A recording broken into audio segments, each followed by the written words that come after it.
So this is the standard from class, and I think the key was wrong. And these are the right answers, but let's work it out and see. So my person drew the free body diagram because he has a normal force and gravity acting on him. So the sum of the forces in the y direction equals 0, and it's going to be n minus m2g.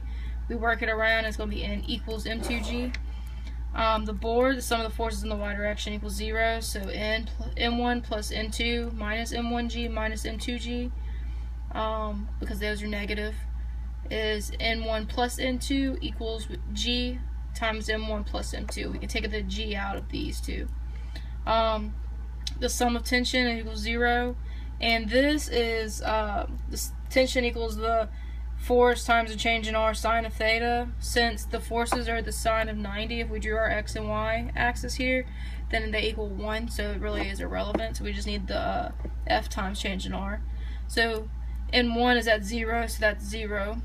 n2 times 1.5 minus m1g times 2 minus m2g times 4. Okay, so then we're going to add these to one side. So n2 plus positive m1g to m2g positive 4. Divide by 1.5 to get normal force, second normal force by itself, because that's what we're solving for. And we plug in our answer. So m1 is 80 kilograms.